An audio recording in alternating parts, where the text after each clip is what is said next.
So we are a very big fan of sweet potatoes and yams, and I'm going to explain there is a difference. As opposed to white potatoes, because they digest faster. So you don't want to have anything white. You don't want to have white rice, you don't want to have white bread, or white potatoes. So you want things to digest slowly. So again, the whole blood sugar, we want to keep it balanced. We want your body to digest it slower. We are going to mix this, of course, with protein. Now, there's two different ones, and yams, as a client was asking me, are usually the lighter ones, and then these are the sweet potatoes. Yams are higher in carbs. So yams, a 4-ounce yam is 32 grams of carbs, a 4-ounce sweet potato is 24 grams of carbs. So when clients hear that, I want to have a bigger serving, so I get more bang for your buck with a sweet potato, so get your sweet potatoes. I personally don't really taste too much of a difference. I actually do think that the sweet potatoes are sweeter, so I like the sweet potatoes better. Now, I had in the past, which is why we're redoing this video, talked about how I didn't really prep my potatoes more than maybe 1 or 2 days in advance. You wrap it up in a paper towel and throw it in a microwave. Ixnay on that.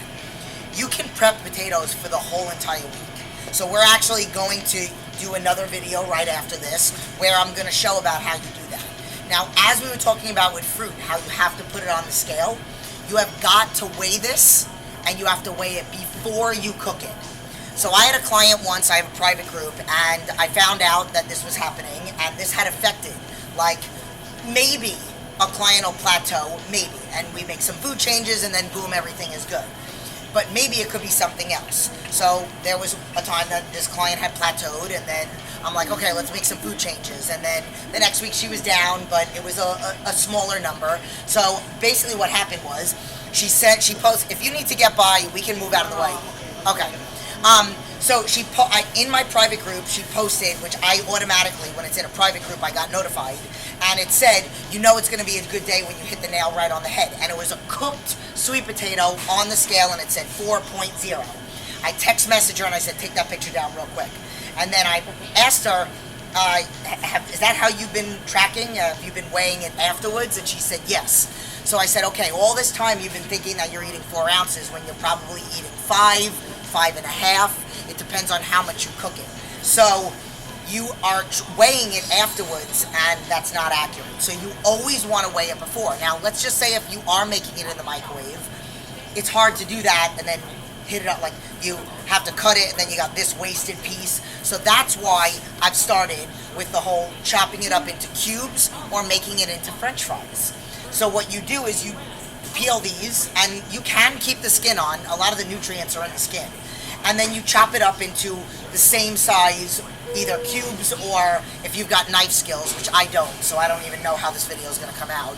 But slice it up into little circles. You could do that, like you would slice up a cucumber. And then what you do is you get a pan. You spray the pan, olive oil, or you could use oil. If you're going to use oil, it's only got to be a little bit.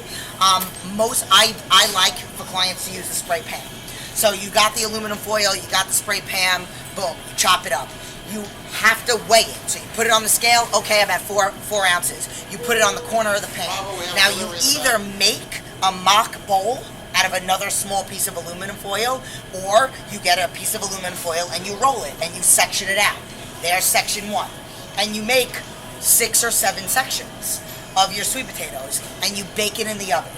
And it comes out fantastic. And then you put it in all separate Tupperwares. You can put it in a Ziploc bag. I would suggest waiting until it cools down, because I have done this. Put it in, and it came right out the bag with some plastic on it. So don't do that. But you put it in your separate Tupperwares. So you could buy they have the ones, you can make it in your whole meal. You can buy those black ones that have the sweet potatoes, and then the greens, and then the protein where they're sectioned out. Or you could put everything separate. You could have your greens separate, your sweet potato separate, and then your protein separate. So that is how you would make it. And now you can add seasoning on it. Mrs. Dash, McCormick, salt-free salt. I don't know about lemon. I know sometimes people sprinkle on cinnamon powder, not cinnamon sugar, cinnamon powder. They're already sweet enough, and that's really all that you need.